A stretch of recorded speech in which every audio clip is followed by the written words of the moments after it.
ka-friendship, narito na naman ang ina ninyo for today's video. Ako yung gagawa ng lagyan natin ng decorations itong mga recycled Christmas tree ni ate made of paper. Ayan, yung mga ginupit-gupit lang yung mga papel niya dyan. Tapos, para lang magkaroon siya ng design is lalagyan natin magkaroon siya ng decoration, lalagyan natin siya ng mga sequence ni ate. Ayan, yung mga natira niyang gamit sa mga school projects. Last ano pa nung nasa elementary siya. Ayan, para makatipid-tipid at magkaroon naman ng konting buhay ang kanyang Christmas tree. Ay papasa nila to tomorrow, so tutulungan lang natin si ate para naman hindi siya masyadong gahol sa ginagawa niya sa school. Napakarami lang ngayon ginagawa. May mga reporting pa sila, mga projects. So ayan, ito kukuha lang tayo nito. Pwede natin lagyan ng gamitan ng pandikit na ganito, glue o kaya glue stick. Ayan.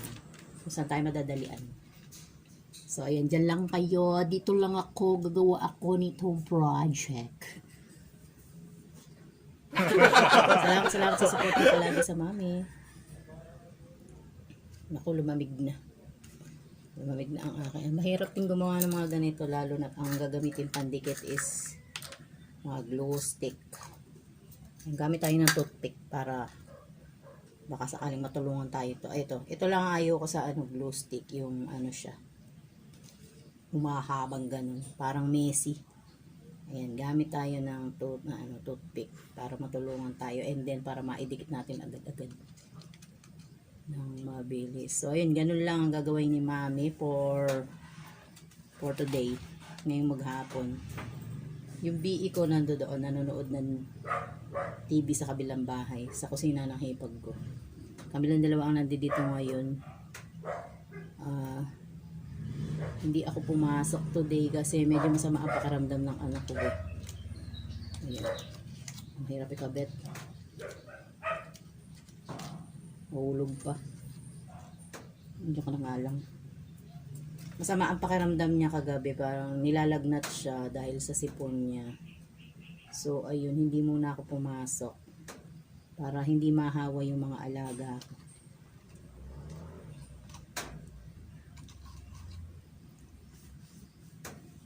Ano ang inyong mga almusal? Anong oras na ba? Today is November 14, Tuesday.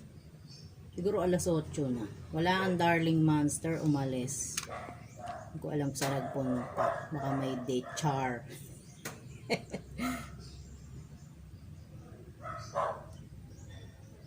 Mahirap din palang kabitan kasi hindi mo alam kung saan ididikit. Dahil mga nagtikwas. Ayan. Basta kuha lang tayo ng kuha nito.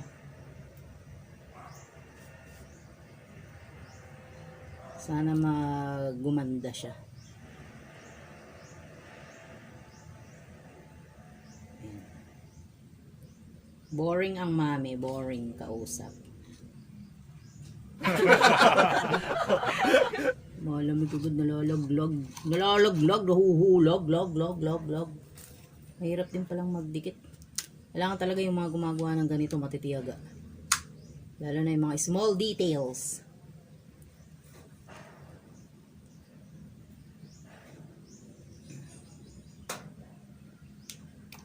Ay, ba yan? Lumidikit. Ayan, lumalamig na agad. Ito ang ayaw ko. Ayan yung may mga naghihibla-hibla siya. Yung glue gun. Pero sabi kasi ni ate, mas magandang gamitin ang glue gun kaysa sa glue na gano'n na basa. Liquid glue. So, ayan. Diyan lang kayo ha. Hindi ko iwanan. Hindi pa naman nagtatawag yung bunso ko sa kabila. Kaya okay lang siya dun.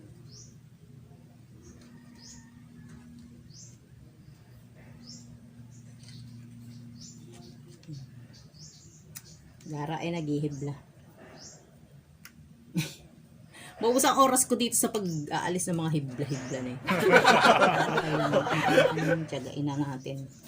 Pag natapos tayo dito, Ang gagawain naman natin, tutulungan ulit natin si ate sa gagawain niya yung gagawa sila ng parang stamper made of styrofoam.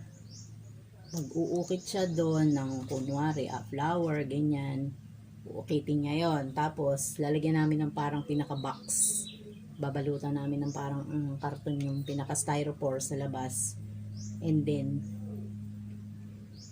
pag nabuo na niya yung uukitin niya, yun na yung ipipaint nila, lalagyan nila ng paint, and then i-stamp nilang ganun sa paper para makita yung nakaukit. Maraming ginagawa ngayon ng mga ate namin sa school, very stressful, pero syempre nanay tayo, kailangan natin silang tulungan. Kumbaga parang nag-aaral ka din, 'di ba? Habang nag-aaral ang mga anak mo, parang nag-aaral din ang nanay. Tutulungan mo kasi sila i-guide. Hanggat kaya naman ng anak ko na kinakaya niya siyang mag-isa. Pag tinatanong ko siya kung hindi niya kaya, pag kailangan niya ng tulong, yan, tinutulungan ko siya.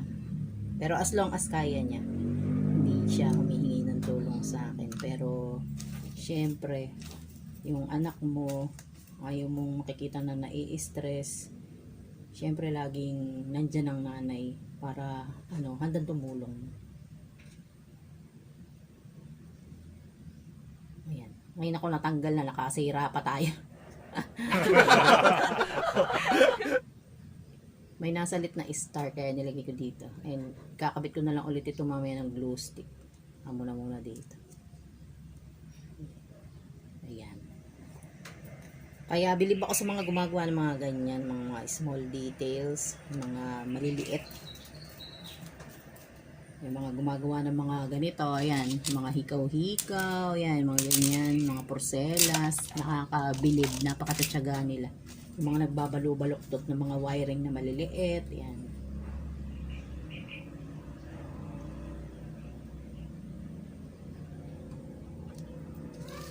Ayan, kumikinang-kinang kasi magandang tingnan.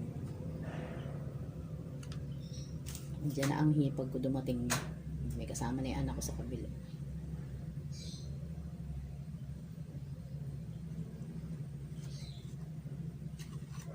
Ayan.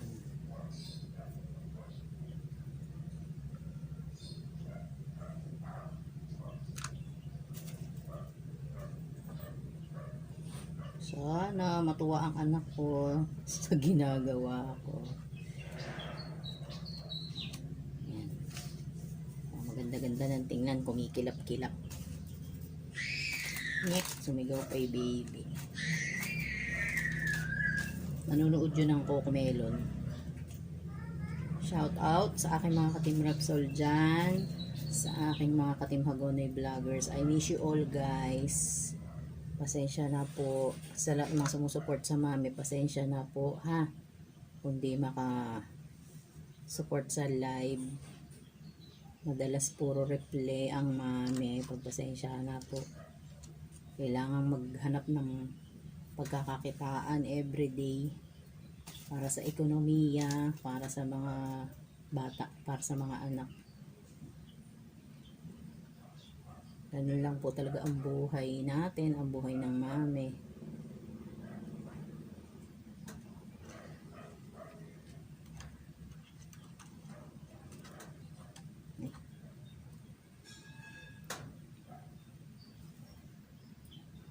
Shout out sa aking mga BFF. I miss you mga BFF.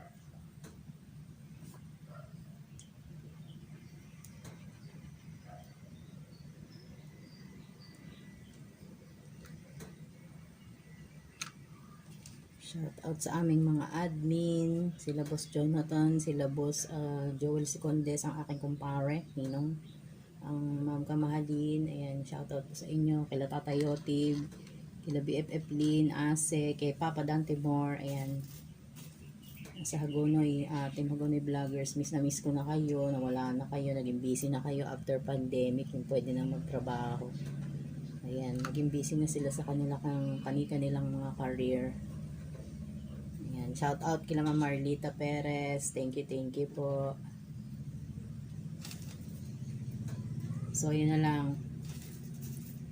Salamat sa support nyo palagi sa Mami. Huwag po sana kayong magsasawa. Nandito lang po ang Mami always. Hindi man po sa live attack or live premiere, makikita nyo naman po ang Mami sa replay. Thank you. Yun lang. Love kayo ng Mami. Siyempre, as always. Tsaka ng mga BE ko, love din kayo. So, ayan. Ayan, diba? Maganda pag natatamaan ng liwanag, kumikinang-kinang. Para may konting buhay, diba? Ayan. So, yun lang guys. Maraming salamat. Thank you. Bye-bye. I love you. Bye-bye. See you around.